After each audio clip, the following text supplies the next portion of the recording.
ሰላም ውድ ቤተሰቦቼ እንዴት ናችሁ? ተወዳጆች ሰላም ናችሁ? እኛ ሰላም ነን፣ እግዚአብሔር ይመስገን አለን። ሁሉ ሰላም፣ ሁሉ መልካም ነው። እንዴት ናችሁ? ደስ የሚል ነገር ነው።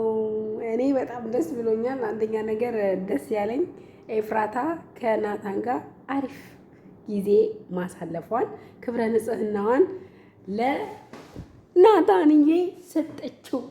እንዳንተ የሚያፈቅረኝ ሰው ከዚህ በኋላ አላገኝም ብላለች እና በጣም ደስ ብሎኛል። ግን እንዴት ብላ ራሷ ተገርማለች። እንደዛ ምን እያደረጉኝ ነበር እንደዛ ሲያደርጉኝ የነበረው ምናምን ብላ በጣም ያላሰበችው ነገር ነውና በጣም ያው ናታን ግን ማስታወስ አልቻለም የተፈጠረውን ነገር ምን እንደተፈጠረ። ያው እሷም ደግሞ ግልጽ አልነገረችውም ያለውን ነገር። በጣም ደስ ይላል። ግን አሁን ደግሞ ይሄ ነገር እውነቱን ናታን አውቆ እንግዲህ ኤፍራታ ትነግረዋለች ወይስ አትነግረውም? ንገሪው ኤፍራታ አሁን ንገሪው እያለች ነው ለራሷ። እንግዲህ ትነግረዋለች ብዬ ተስፋ አደርጋለሁ። ያው ከነገረችው ናታን ያፌትን እንደምታገባ ከነገረችው ያፌትን እንደምትወደው ከነገረችው ምን ይላል የሚለውን እኔም በጉጉት እየጠበኩኝ ነው እና በጣም ማርያምን እኔ አላቅም ውስጤን ውርር እያደረገኝ ነውና ኤፍራታ በጣም መጥፎ ውሳኔ ወሰነች።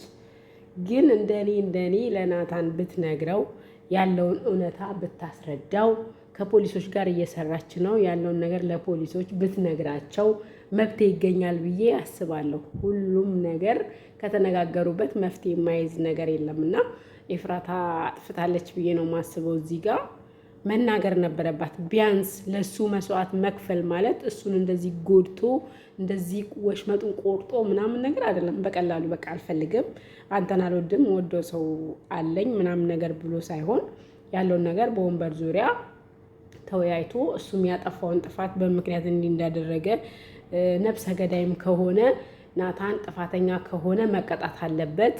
እሷ ስተት ለመሸፈን ሌላ ስተት እየሰራች ነው ብዬ ነው ማስበው እኔ ማለት ነው።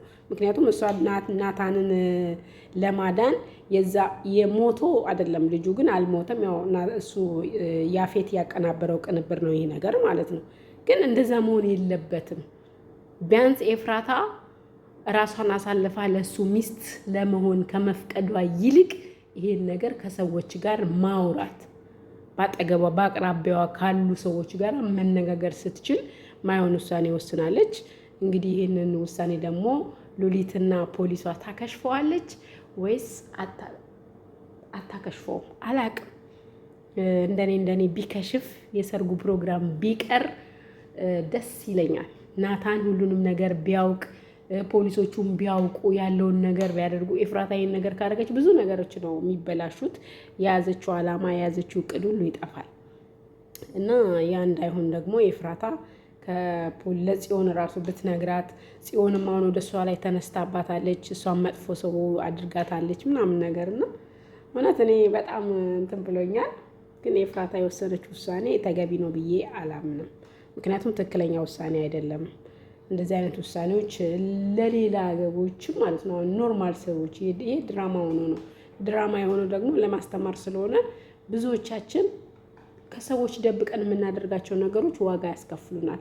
ለዛ ሰው ዋጋ እንከፍላለን ብለን እኛን ዋጋ ያስከፍሉናል። እነዛ ዋጋ እንከፍልላቸዋለን ያልናቸውንም ሰዎች ያልሆነ ህይወት ውስጥ እንዲገቡ እናደርጋቸዋለን። ስለዚህ አሁን ናታን ምን አይነት ውሳኔ እንደሚወስን በኋላ ላይ ምን እንደሚሆን አናውቅም። ኤፉ ቆርጣለች። ከዚህ በኋላም ከሱ ልታረግዝ ትችላለች፣ አይታወቅም። ክብረ ንጽህናዋን እሱ ወስዷል። ያፌት ጋር ትገባለች አትገባም አናውቅም። ብቻ እግዚአብሔር ያውቃል። እውነት በጣም እኔ በጣም እንትን ብሎኛል፣ ስትጥጥ ብሎኛል። አላውቅም ጌታ እና ሁላችንም ያው እንጠብቃለን ክፍል 65ን በጉጉት ማለት ነው። በጉጉት ትነግረዋለች ያፌትን እንደምታገባ። ለምንስ እንደምታገባው እሱስ አፋጦ ይጠይቃታል አይጠይቃትም?